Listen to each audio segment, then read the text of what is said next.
বিশ্বনবী মুহাম্মদ রাসূলুল্লাহ সাল্লাল্লাহু আলাইহি ওয়াসাল্লাম তিনি যখন দাওয়াত দিলেন, কালিমার দাওয়াত দিলেন, ইকামাতে দ্বীনের দাওয়াত দিলেন, মানুষের দ্বারে দ্বারে বারে বারে গেলেন। কাফির বেঈমানেরা, মক্কার কুফফারেরা, খুসুসান তারা দেখলো কোনোভাবেই কাজ হচ্ছে না, সাহাবাদের উপর জুলুম নির্যাতন চলছে, কাজ হচ্ছে না, মুহাম্মাদের উপর জুলুম নির্যাতন করতেছে, কোনো কাজ হচ্ছে না। তখন তারা কি করলো? চিন্তা করলো, পরামর্শ করলো, এখন আমরা মুহাম্মাদকে সামাজিকভাবে বয়কট করে দেব, সামাজিকভাবে তাকে বয়কট করব।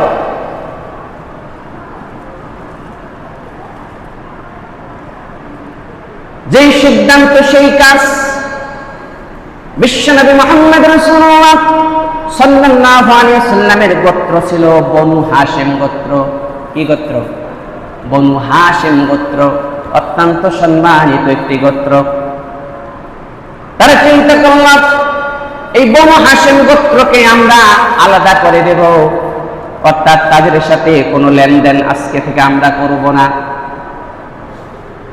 তাদের সাথে আর্থিকভাবে কোনো লেনদেন হবে না, সামাজিকভাবে কোনো যোগাযোগ হবে না, অর্থাৎ কোন রকমের সম্পর্ক আর তাদের সাথে আমরা করব না।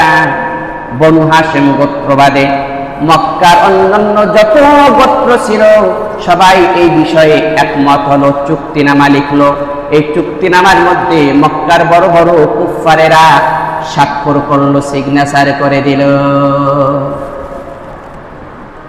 বনু হাশিম গোত্র নারী, অবালক নারী এবং অবশিষ্ট যারা কালিমা পড়েছে, ঈমান এনেছে, ওইসব মুসলিম এবং মুহাম্মদ রাসূলুল্লাহ সাল্লাল্লাহু আলাইহি ওয়াসাল্লামকে সহ তারা এক জায়গায় কারাগারের মতো করে রাখলো।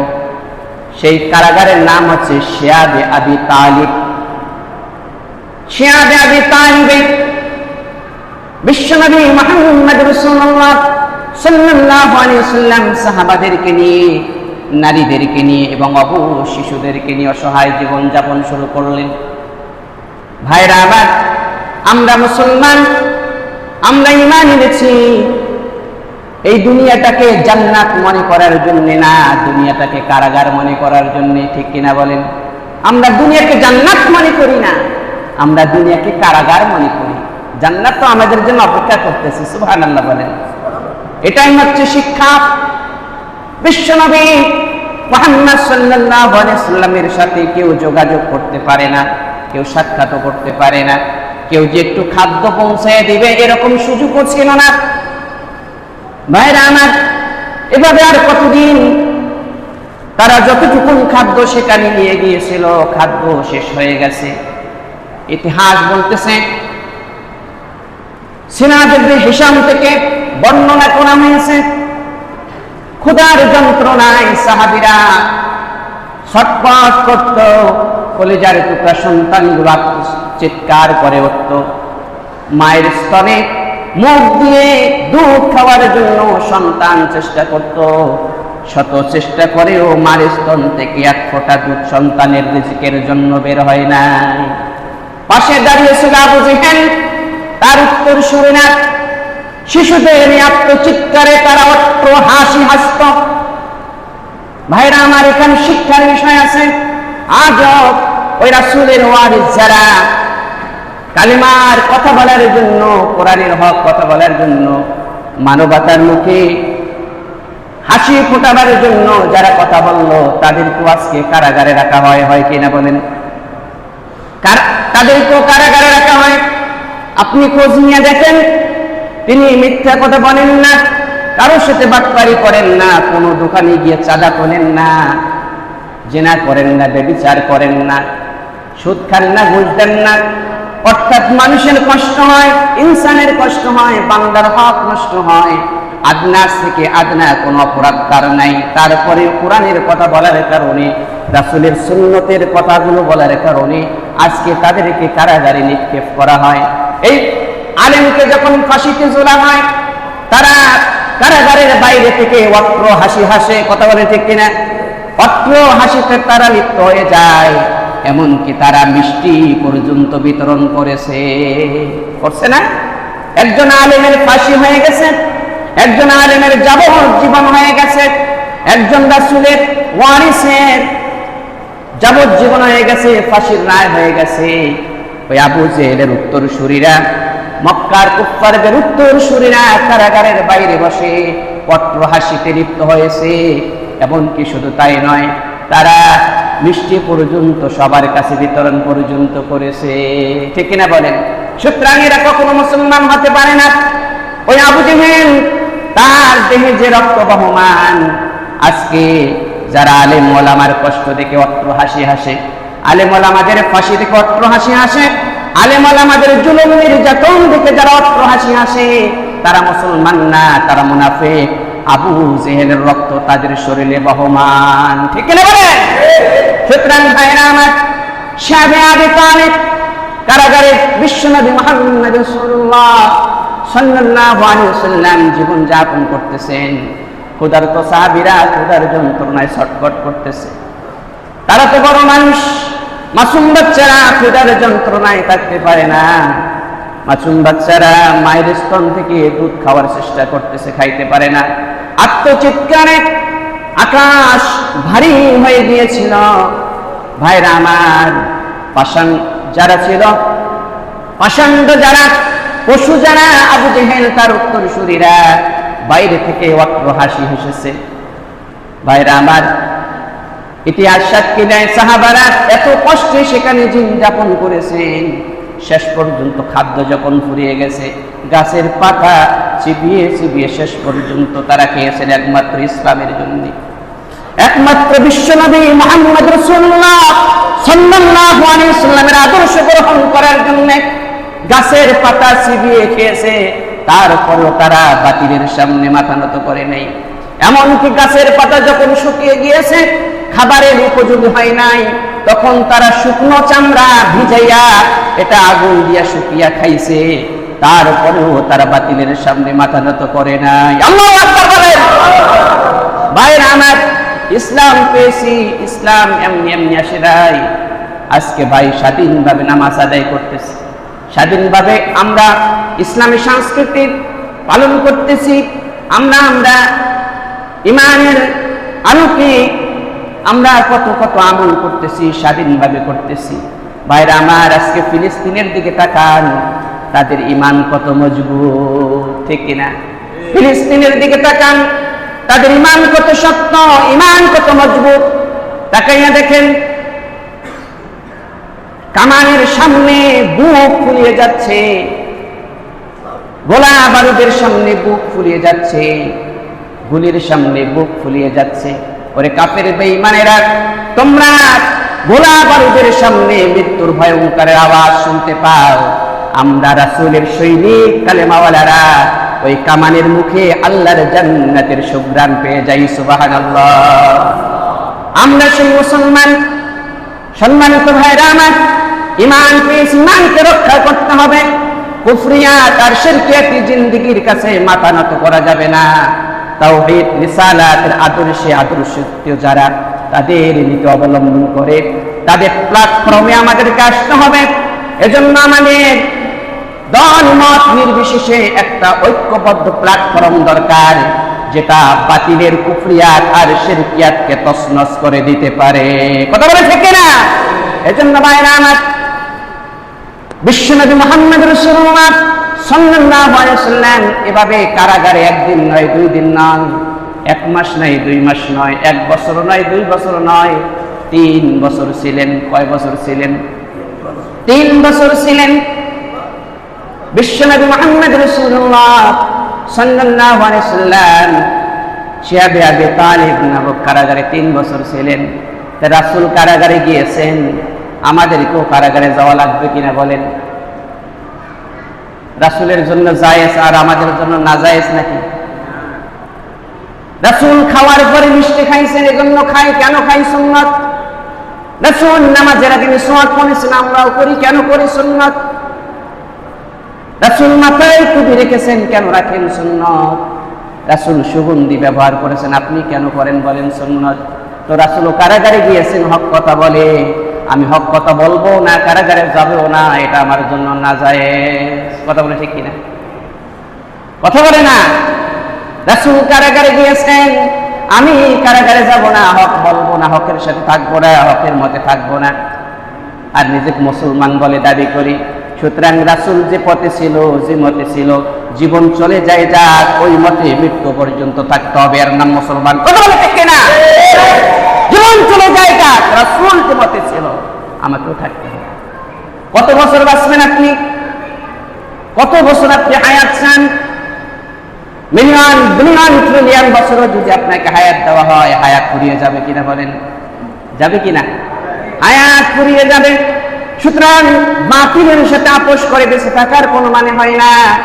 প্যারালাইজড হয়ে, হার্ট অ্যাটাক করে, এরকম প্যারালাইজড হয়ে 1000 বছর বেঁচে থাকার কোনো মানে নাই। বিশ্বনবীর আদর্শের উপর ইস্তেকামাত থেকে একটা ঘন্টা বাতিলের বিরুদ্ধে আপনি বলিষ্ঠ কণ্ঠস্বর উঁচু করে বেঁচে থাকেন, এই একটা ঘন্টা আপনার কিয়ামতের দিন নাজাতের ওসিলা হয়ে যাবে। ঠিক না বলেন?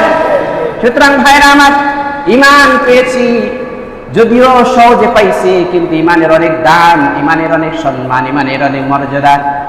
বলছিলাম বিশ্বনবী মুহাম্মদ রাসূলুল্লাহ সাল্লাল্লাহু আলাইহি ওয়াসাল্লামের কথা।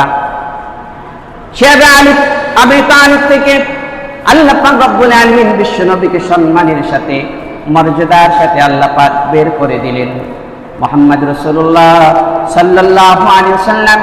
এরপরে আবার তিনি কষ্টের মুখোমুখি হলেন, আবার নানান রকম মুসিবতের মুখোমুখি হয়ে গেলেন।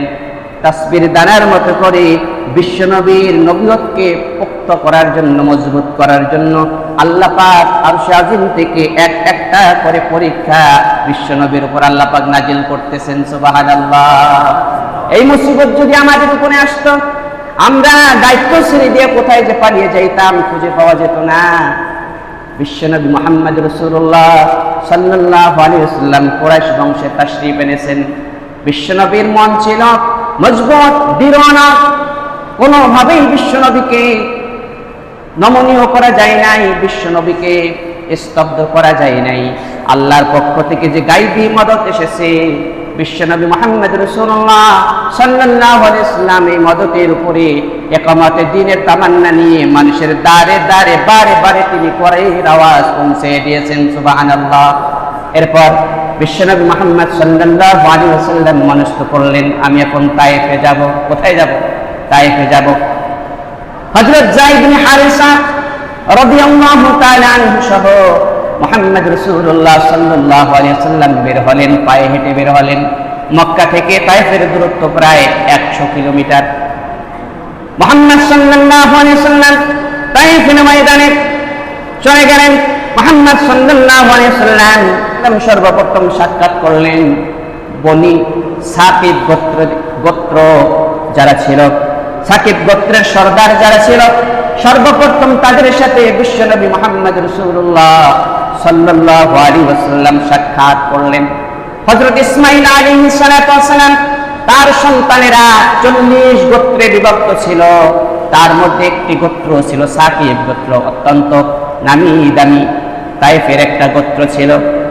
এবং বিশ্বনবীর আহাল পরিবারের সাথে ওই গোত্রের একটা হুসনে তাআল্লুক ছিল। তাই বিশ্বনবী মুহাম্মদ সাল্লাল্লাহু আলাইহি ওয়াসাল্লাম আগে ওই গোত্রপতিদের কাছে গেলেন। তারা যদি ইসলাম মেনে নেয় তাহলে এখানে দিন প্রচার করা আর একটু সহজ হয়ে যাবে। মুহাম্মদ সাল্লাল্লাহু আলাইহি ওয়াসাল্লাম সাকিব গোত্রে গেলেন। ওই গোত্রপতিরা ছিল 3 ভাই। একজনের নাম ছিল আব্দে আলীল, আরেকজনের নাম ছিল মাসউদ, আরেকজনের নাম ছিল হাবিব।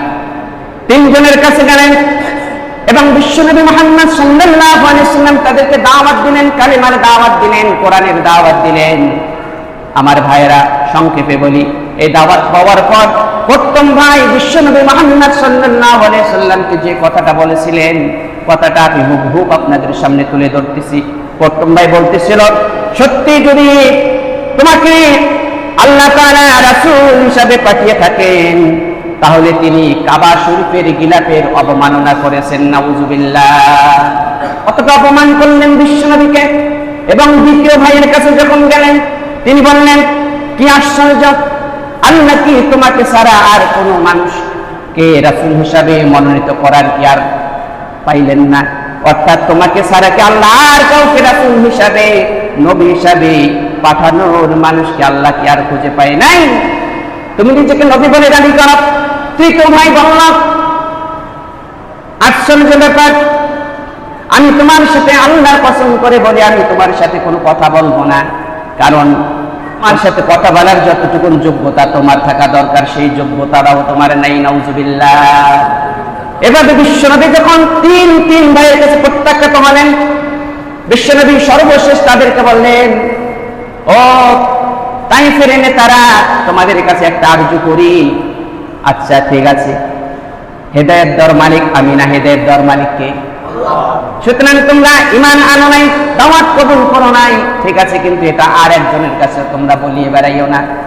তারা এই সুযোগে সদ্ব্যবহার করলো, তাইফের অলিতে গলিতে সবার কাছে খবর পৌঁছায় দিল, বখাটে যুবকদেরকে রাস্তার মধ্যে লেলিয়ে দিল। ভাইরা আমার, বিশ্বনবী আদর্শের নবী মুহাম্মদ রাসূলুল্লাহ সাল্লাল্লাহু আলাইহি ওয়াসাল্লামকে লক্ষ্য করে তারা বৃষ্টির মতো পাথর ছোড়া শুরু করে দিল। বিশ্বনবীর যে পায়ের যে গিরা আছে, গিরা, এই গিরা লক্ষ্য করে তারা পাথর ছুঁড়তেছিল। বিশ্বনবী বেহুশ হয়ে পড়ে যাচ্ছিলেন। আবার ওই কুফারেরা বিশ্বনবীকে দাঁড় করে দিয়েছেন, বাধ্য করছেন হাঁটার জন্য। বিশ্বনবী মুহাম্মদ সাল্লাল্লাহু আলাইহি ওয়াসাল্লাম এভাবে অনেক কষ্ট সহ্য করেছেন তাইফের ময়দানে, শুধু কোরআনের জন্য, ইসলামের জন্য, কালেমার জন্য। ভাইরা আমার, ওই কালেমা ও ইসলাম ওইটাই আমরা পেয়েছি। সুতরাং বিশ্বনবীকে যারা ভালোবাসি, তাইফের ময়দানে রক্তাক্ত নবীজির রক্তাক্ত স্মৃতিকে যারা প্রাধান্য দেই, সম্মান দেই, মর্যাদা দেই, ভাইরা আমার, বিশ্বনবী কষ্ট সহ্য করেছেন, আমাদেরকেও কষ্ট সহ্য করতে হবে। তারপরেও কুফফারদের সাথে, বাতিলদের সাথে মাথা নত করা যাবে। হযরত যায়েদ বিন হারিসা রাদিয়াল্লাহু তাআলা আনহু বিশ্বনবী মুহাম্মদ রাসূলুল্লাহ সাল্লাল্লাহু আলাইহি ওয়াসাল্লামকে এক বাগানে নিয়ে গেলেন। রাবিয়ার ছেলে উতবা এবং সাইবার বাগানটা ছিল। বিশ্বনবী সেখানে তাশরীফ নিলেন, সেখানে গেলেন। তো ওই বাগানের মালিক বিশ্বনবীকে দেখে তার দিলটা নরম হয়ে গেল, মনটা একটু নরম হয়ে গেল, কোমল হয়ে গেল, যদিও তিনি মুশরিক। কিন্তু বিশ্বনবী মুহাম্মদ রাসূলুল্লাহ সাল্লাল্লাহু আলাইহি ওয়াসাল্লামের রক্তাক্ত শরীর দেখে, মায়ার চেহারা দেখে, চাঁদের মতো পূর্ণিমার চেহারা দেখে দিলটা নরম হয়ে গেছে। তার গোলাম আব্বাসকে বলতেছে, আব্বাস, এই মানুষটার জন্য একটু আঙ্গুরের শরবত নিয়ে আসো।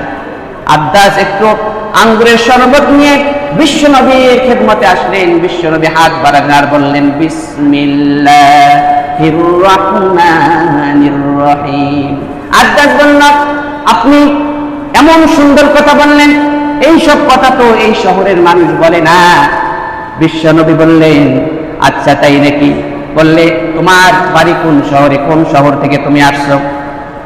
তিনি বললেন যে আমি আব্বাস, আমি খ্রিস্টান ধর্মের মানুষ এবং মেঘনার অধিবাসী আমি। বিশ্বনবী বললেন, তুমি কি হযরত ইউনুস আলাইহিস সালাতু ওয়াস সালামের শহরের মানুষ?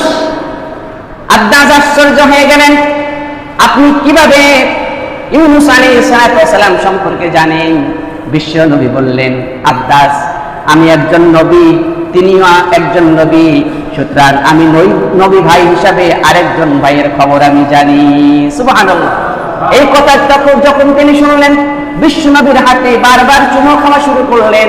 রাবিয়ার এক ছেলে যখন এই অবস্থা দেখলো, তিনি তাকে ভৎসনাদ করলো, আরে আব্বাস, তুমি খ্রিস্টান ধর্মের মানুষ, তুমি তোমার ধর্মকে কেন তুমি চুনকানি লাগালে? আব্বাস বলল, আপনি আমাকে কটূক্তি করতে পারেন না। এই মানুষটা এমন এক সত্য কথা বলেছে, গোপন কথা বলেছে, যে কথাটা সত্যিকারের নবী রাসূল ছাড়া আর কেউ জানে না। সুবহানাল্লাহ।